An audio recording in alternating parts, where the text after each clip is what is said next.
Hello and a warm welcome to everybody joining us today for the very first Project Cambridge LinkedIn Live. I should let you know that this has been pre-recorded. But if you've got any questions or any comments, pop them in the comments box below. When it does go live, we'll be watching it as well. So we'll be able to pick up on any of those questions. And even if it's after the event and you're watching it at your own leisure, any questions in the notes, we'll be able to come back to you and answer any questions that you've got. So I just wanted to say, as this is Project Cambridge's first ever recording and production, that it's more than likely something will go wrong and that there will be mishaps. You know, this is real life. I do have a cat sitting there on the sofa who is quite likely to walk in front of the camera at some point as well. And although I do have a media studies A-level from 30 years ago, it's been a very long time since I've attempted to do anything like this. So if something goes wrong, please forgive me, us. If I'm nothing else, I am authentic. Anyway, so just a little bit about what we aim to achieve through these recordings and productions. It's all to bring you interesting stuff going on in Cambridge, you know, whether that's really interesting people or fascinating tech and science, or just how the city is growing and evolving, and also stuff that you can get involved with as well. Just really want to have some awesome conversation with interesting people. So I'm very, very pleased actually to welcome our very first guest today, and we are joined by the brilliant Fiona McGonigle, who, and I'm not actually sure how to introduce what Fiona does because she does so much. We'll get onto that in a few minutes anyway. So what we're going to do is dive into Fiona's career, what she's doing with Anglia Ruskin University here in Cambridge, all about We Are Global Women and the eagerly awaited WAGWA conference she's organising. So without further ado, welcome Fiona McGonigle. Thank you so much. Thank you. It is great to be your first person on the LinkedIn Live, and I will take full responsibility as well for any mishaps. Very happy to be accountable for that as well. So thank you for having me. So first of all, going back to what I just said a couple of moments ago. So if to somebody that's never met you and you're out networking, you know, where people normally see you in Cambridge, you're out at some event, how do you introduce yourself to somebody that's never met you in terms of kind of job title or what you do, Fiona? I think it depends on the event. So as I often say, my career spans quite a portfolio career. I've worked in regional government. I've worked for a local enterprise partnership, economic development. I've worked for a mayoral combined authority responsible for education and skills, workforce development. I've worked for further education colleges for been around skills education, apprenticeships, vocational training. I've had my own workforce transformation consultancy, and I've worked in a number of sectors as well. But of course, I'm now working in higher education. So I do span government, working with industry and education, which are the triangle, the golden triangle, if you like, of being at the forefront of everything that's happening around policy. Interesting. And really that leads us really well into the next question that I wanted to ask, which was really going through that career, how you started out really, and how your career's developed to what you're doing now. Yeah, so I've been living in England within the Cambridgeshire region for probably about 16 years now. Because you're originally from Ireland, aren't you? Irish originally, if those haven't heard the dulcet Irish tone. Very proud Irish as well, I may add. So like to fly the flag for, you know, that Irish part of my personality, and making sure that we are leaning into a lot more of what we do, you know, across the pond, but also really benefiting from what we're doing in Cambridge as well. So I moved here, like I say, about 16 years ago, and the background that I mentioned, I've been very fortunate in a lot of the roles that I've been working in, that I've had huge autonomy in helping shape the role that I'm in, and also having very external facing roles, working in influencing policy nationally, and regionally, and also developing workforce development and skills strategies. So I've been across the region working, but also nationally as well with my previous LEP and combined authority roles as well, working with counterparts across the country. So this is why, I do a lot of the work that I do, but now working in a global university, our reach is a lot more further than that. Excellent. And 16 years ago, you came to the UK, so you're very much a local now. We're very, very lucky to have you here in Cambridge. And you seem to be everywhere. You do get out to a lot of events and do loads of networking and stuff like that, don't you?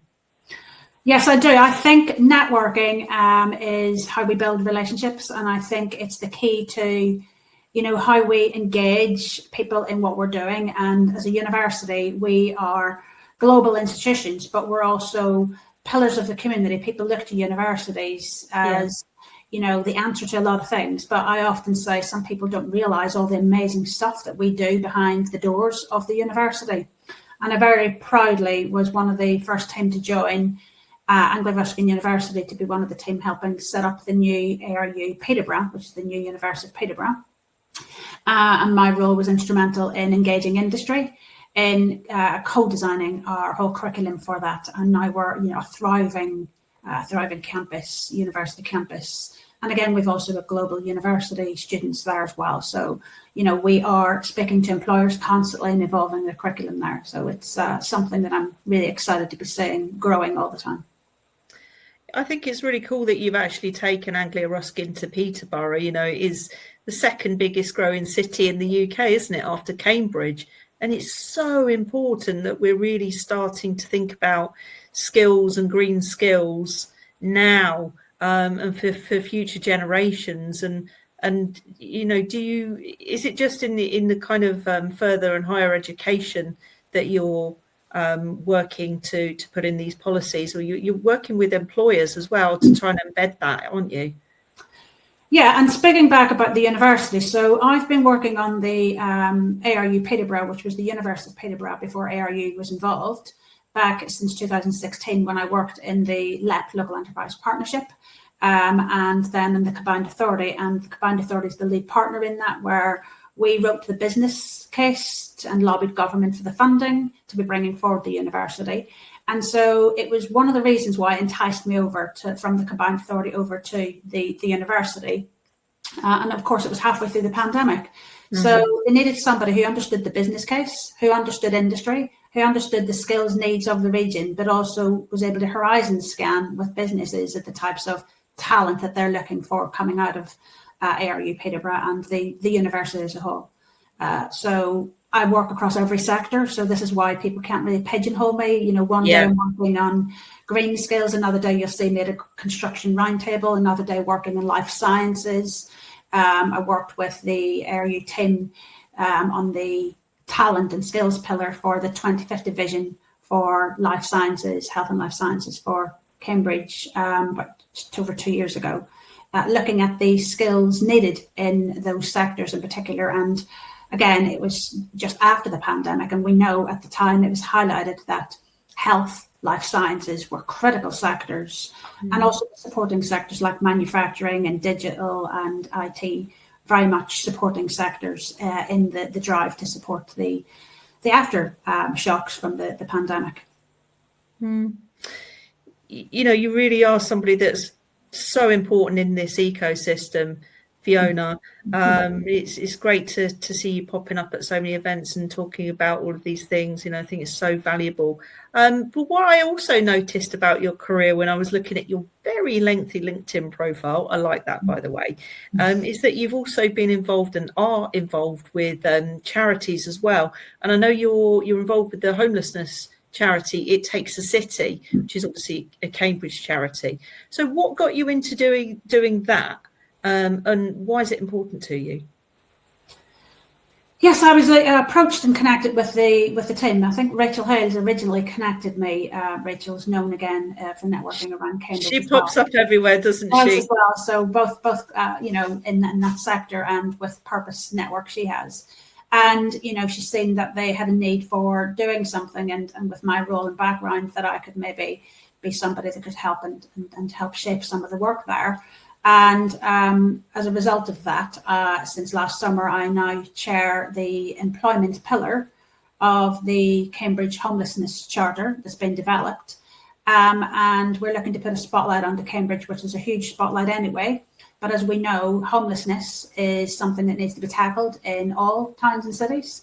And we're wanting to really model something here. And the pillar that I chair, the employment pillar, we've got a great connection we've got DWP, we've got the Combined Authority, Cambridge County Council, Cambridge City Council, obviously the team from It Takes a City, and a couple of other organisations that are really driving the changes needed and connecting to what we need to be doing for employment. And we're also creating at the moment a business group, a group of businesses that want to be part of a pilot that we're shaping to be looking at how we can show how businesses can really step up and look at another talent pool and create really flexible roles, because as I often say within the space of bringing people into employment, especially when you talk about somebody who's suffered from homelessness or has just come out the other end, or they're still in that cycle, we don't want the cycle to repeat itself. So we want them to have meaningful jobs. We don't want them to come into employment and just take anything. We want them to feel that they've got value and back into society. So we need employers to be empathetic to that. We've also got the National Charity Crisis, who are also on the employment pillar that I chair, and we're using their model to be looking at the national model that helps businesses go through a tick box exercise of what they should be doing. And when I say tick box, I don't mean your typical here you go, we're ticking boxes. I mean real guidelines to be helping businesses to be empathetic to people maybe that wouldn't get opportunities otherwise. So that's a pilot we're shaping as we speak. So if anyone listening to this hears this, I am approached by a few people. We'd welcome people who want to really feed into that and help input in shaping this pillar that then could be seen as a model that could be lifted from Cambridge and moved into other places. And Peterborough will be the next one after that as well. That sounds absolutely amazing. I mean, I didn't know the depth to it. That's absolutely brilliant. I mean, you mentioned about employers having the empathy, but also it's a completely untapped talent pool out there. That we are in this talent skills shortage and so on, and that there's so many other people, in that homeless sector and other people that can't work for whatever reason, who have got the most amazing skills. And they just need people like It Takes a City or yourself or some of what we're doing here at Project Cambridge to actually shine that spotlight on them. And show employers, what a great bunch of people that we have around that can be doing some amazing things if given that opportunity in the workplace. And I will add as well, I'm very proud to say that Anglia Ruskin University colleagues are taking quite a leading role in that. Out of the 6 pillars that sits within that charter, 2 of the pillars are now going to be chaired by 2 colleagues at ARU, me, the employment pillar, and my other colleague is Professor Lee Smith, who's also going to be chairing the health pillar. So again, as I mentioned at the start of this, Anglia Ruskin University, we are well placed to be a leading light in helping drive change, but also working in that cohesive manner to be bringing the different skills and knowledge around us as well. Love that. Right, we still haven't had a catwalk in front of the camera yet, so I think we are doing quite well. So anyway, Fiona, one of the other questions I really wanted to get onto, and I know you've been dying to talk about it, is we are global women. So I got invited to a group on LinkedIn some months ago now, and thought, what's this all about? And it turns out it's something that you're behind, Fiona. Tell us what it's about. Yeah, and it links back into the globalness, as I mentioned. I work now at a global university. I've always worked regionally and nationally, but then when you work for a university, you've got the global lens and the global reach. I'm very fortunate to be surrounded by incredible colleagues from different countries. I love leaning into their cultures, the nationalities, how they tick, what is the different way that people benefit from this? What's the challenges in those countries? I love really listening. I'm like a sponge and I soak up all the different things that happen. And because of that, and because of the work that I do globally, and we've also got a lot of global students as well. We're a very global university. We attract global students.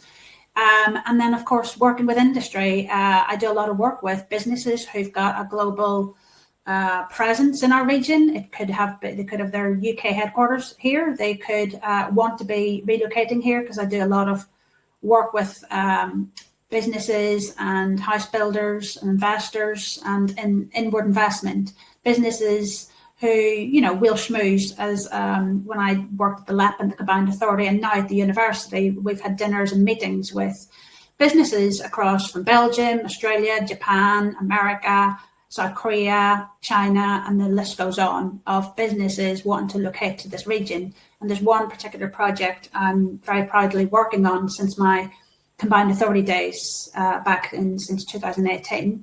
It's called Brampton Cross, and we've got a UK BRDC, which is research and development in the green skills, green tech, looking at hydrogen, new technologies, looking at battery research, battery production, and convening different businesses. And it's a park that will be an employment park based in Huntingdonshire District Council's region. And it will be very much an employment park that will be bringing forward jobs in the region. We are lobbying government continually for looking at the technologies we're using, but also the businesses that's looking to land in our region. And I'm always rolled out as the person that speaks to businesses on anything education and skills, higher education, even colleges, with my background working in colleges. So the whole skills and education ecosystem. But also, I'm currently in discussion about setting up a university group for that, where it'll be looking at the UK-wide university capabilities in our region. So when businesses come from different countries, they will they'll want to first and foremost want to see what our R&D capabilities are, research and development. They want to see what our innovative approaches are to different technologies. And of course, the talent that we are attracting, developing and generating and pushing into the region. And especially when you're speaking to international businesses, they want to also know that they can employ international talent as well as local talent. And we as a university can do very much that. So I've got a meeting in 2 weeks' time with some other universities, Warwick University, Loughborough, Cranfield, University of Cambridge, and I've been asked to chair that group and look at our capabilities and really shape that. Outside of that, before that, for the last couple of years, we've also got groups where we're bringing in further education and outreach colleagues as well. So the whole ecosystem has been seen. So we're not doing it in isolation. We're just doing different levels of it. I think I actually first met you at the event for the UK BRC, didn't we? Oh, yes. You chaired that panel there. Is it something like 15,000 jobs will be created if that goes ahead there at Brampton? That's right. Yeah, the ambition is to create between 10 and 15,000 jobs, and again, it's going to come in different phases. The UK BRDC is a partnership with AVL, who are the car giant from Austria, and we're working very closely with those colleagues that they've got a base in Coventry, but they need land, they need space, they need power, and we've got power going into that 1,000 acres of land. So, and we've also got the capability in the region. The East of England is a very rich region for talent, for businesses, for innovation. And also we're looking at different sectors, Ryan, and we're also very much focused on looking at the defence sector now. We just have to look at the geopolitics of the world at the moment and how things are shifting and how Europe is coming together as a cohesive power to be looking at our defences. And we know with the defence sector, innovation happens a lot in that space. Funding, policy, new developments happen there. And we as a university will want to be and will be at the forefront of anything that's changing with that, which is why this new universities group will be a big focus for that as well. Yeah, I hope that goes well. So off the back of We Are Global Women, wanted you to tell us that, there's something very, very special that you're organising on the 17th of June, just a couple of weeks, at Anglia Ruskin University. It's a conference. Tell us about what's happening. Well, I suppose to set the scene, really, because I know it was part of your other question, but I moved a bit into the green skills part, is I set up We Are Global Women probably about 9 months ago, very slowly, just in the background as a bit of a network on LinkedIn to be, profiling different people I meet. I have the brilliant opportunity of meeting incredible people, and within that, a lot of incredible women, but also enablers and change makers and male allies that work in the space to be empowering and creating and developing things that really support women. We know, if you look nationally at the media, misogyny is a huge thing at the moment. We need to be creating positive spaces for influencers and for people who really want to create a positive space online as opposed to some of the negative that we see online. And because, again, as I say, I work for a global university, I meet incredible colleagues who they're quietly getting on with it within the university. And you look, and I'm just wowed, bowled over by the research capabilities across both male and female. Yeah. You just have to look at every sector, and it's tougher for women to move through the ranks in terms of leadership. Women have to fight harder and shout louder. And, when I look at male counterparts, it's been the case sometimes with me and other colleagues that I see that male colleagues can maybe dominate in that space, where women are more than capable in a lot of situations, even more so sometimes than the male counterpart. But it's opportunity, and I think it's just changing that, really. And so if I can give a voice to that and a space to that, there's a lot of speakers that are going to be coming as part of the conference. And the WAGWA conference is the first conference I'm doing, which is in person on our Cambridge campus on the 17th of June. And it is going to be focusing on colleagues from across all of our campuses, because ARU have campuses in Cambridge, in Peterborough, in Chelmsford, and in London. And we've got an additional FE and HE campus as well, just outside Chelmsford, who joined the ARU family last March as well, which is Writtle.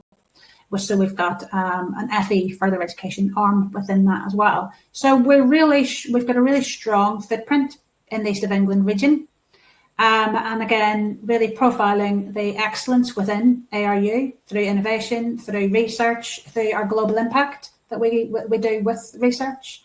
And also highlighting incredible speakers nationally as well. Our keynote, I've intentionally brought in as a male speaker, as opposed to it being a We Are Global Women conference. I don't want this seen as a women-only conference. It is very much about unity. It is about gender equity. It is about profiling amazing things. If it didn't have the title We Are Global Women, it would just be seen as an incredible conference for all.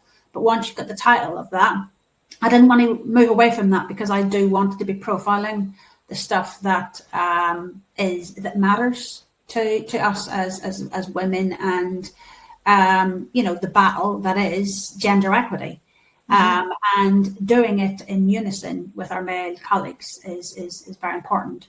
So the male keynote speaker is Speaker Lee Chambers, who we're very lucky to have coming down from Manchester.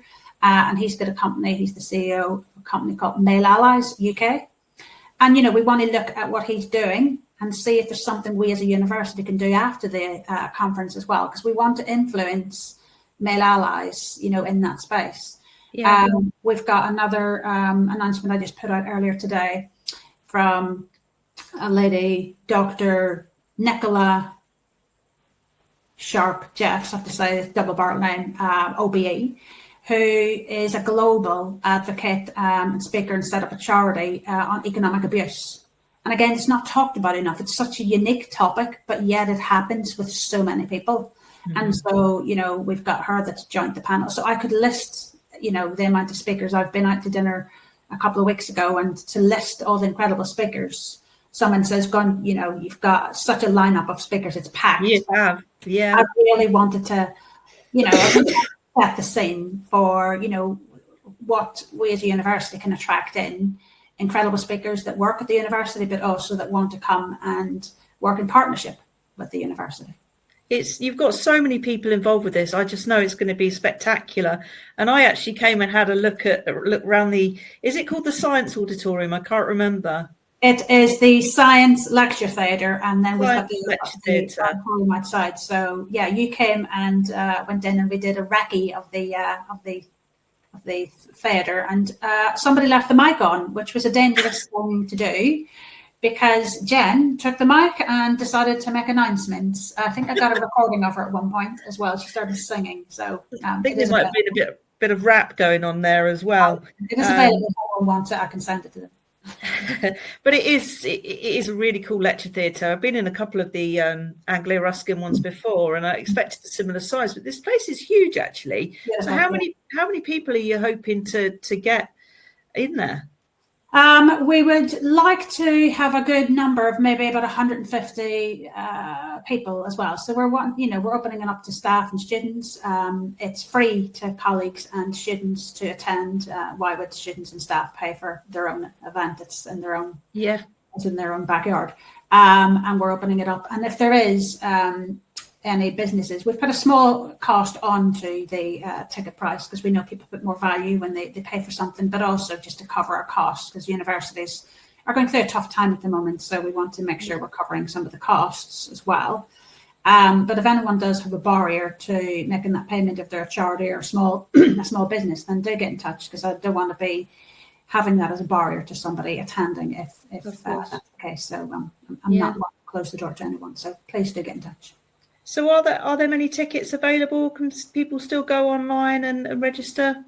Yeah, because we've only really started, because I went through a rebrand as well of WAGWA, We Are Global Women, WAGWA for short. and because I was going through that rebrand, I wanted to make sure I had that in place before I launched it. So only really been just over 2 weeks of been promoting, but we're doing well in tickets, and there is still some tickets left. So I'm keen to open the doors up to people I've not met before as well, to be bringing, widening the network, but also people who've never worked with Anglia-Ruskin University before, come and work with us. We've got incredible things happening inside, but also there's so many different types of projects that you can get involved in as well, from research to innovation to, looking at live briefs, or if you've got a real world problem that you want solved, you can come and work with our academics and students who you could put in front of them, and they could create a project from it, which is always an exciting thing. And we've got incredible projects that have happened that way. And then, of course, talent. This is the time of year now when businesses are taking interns on, and also taking our students and employing them in the region. We want to retain the talent in the region. I have a phrase I often use: we attract the talent, we develop the talent, so we want to retain the talent in our region. We don't want the talent to be going elsewhere, that brain drain. We want to keep it here, so help us help you. Yeah. It's, people often forget that there's more than one university in Cambridge. Having been to Anglia-Ruskin a couple of weeks ago, I thought it was absolutely brilliant. And some of the work that's going on there is fabulous. So it's great that you guys have that identity here as well. And I think people should definitely show up for this event if they're interested. What we're going to do is obviously pop a link to the event in the notes. So anybody that wants to register can follow that, or if you want to pop along to the Project Cambridge website, we've got a little bit about the event on there, and you can also connect with Fiona here on LinkedIn if you want to ask her any more questions. I've actually got a question about the event, Fiona. Oh, go on, Jen. Please, can I be the person that goes around with the microphone so that everyone in the audience can ask the questions? Ooh. So you want to be our roving mic in the audience? I would love to. Delighted with that. Yes, I now appoint you as our VIP mic rover. Roving reporter, roaming micer. Yes, we'll give you a snappy title like that. Yeah. So if anyone sees is attending and sees Jen coming towards them with the mic, then be afraid. She will put it in front of you to ask a question.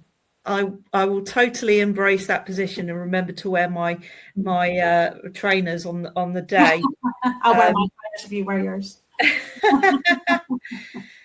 So Fiona, I just couldn't finish this interview without asking you something very, very different to all the other questions. But I happen to know that you have got a massive love for K-pop. I want to ask you all about that. How did you get interested in K-pop? So I think it goes back to when I was talking about learning about countries. When I look at my friend group, my friends span multi nationalities, multi-cultures. And, I look and think, wow, how I collect international friends like Pokemons. And as a result, I'd be fascinated when something flashes up on a different culture and a different program. And so it was early 2021, we were at the height of the second wave of the pandemic. I was minding my own business, driving in the car, and I could hear the song coming on the radio, and I loved the harmonies of it. Anyway, cut a long story short, I heard the DJ really going on about this band, and it was BTS, the global phenomenon that is. And then I went and Googled, because I thought, why is the DJ raving about them? But the harmonies were stunning. And I love music. Music is such an empowering thing as well. It really lifts the soul. And I went home that evening and Googled them. And of course, then that was the rabbit hole that became me now being an avid K-pop. But what really makes me love it the most is I love how BTS, they're such a humanitarian group. They're United Nations ambassadors, global ambassadors. They do so much for Asian hate. They were at the White House saying President Biden about eradicating Asian hate. They've paid $1 million into Black Lives Matter at the height of the unrest that was in America at the time. They do a huge amount. They've been at the United Nations speaking as envoys for speaking on different topics globally. And they're a band that talks about topics and sings about topics that don't necessarily, come out. They talk about, things like social anxiety, depression. They talk about, things that aren't not necessarily talked about, because a lot of people talk about love and all these things, but they lean more into that. And so I love all that about them, that it's the humanitarian aspect that they give. And it's why I love Beyonce as well, because she's such a humanitarian as well. So anything with a B, Beyonce, BTS. And of course, I'm going to one of the BTS concerts in August as well at the O2. I know you are. So yeah, the 3 K-pop concerts this year. So yeah, looking forward to hearing all about that. Yeah. So thank you so much, Fiona, for joining us today, and especially on Project Cambridge's very first LinkedIn Live. You've been fantastic to talk to, and I'm really looking forward to the WAGWA conference on the 17th. Thank you. And thanks for having me as your tester. Hopefully it's come across as there's no errors. The cat hasn't appeared yet. So, the cat is walking around. It's like any moment now there's going to be some meowing. So we'll be lucky if we get away with it. But no, it's gone pretty well for the first live one.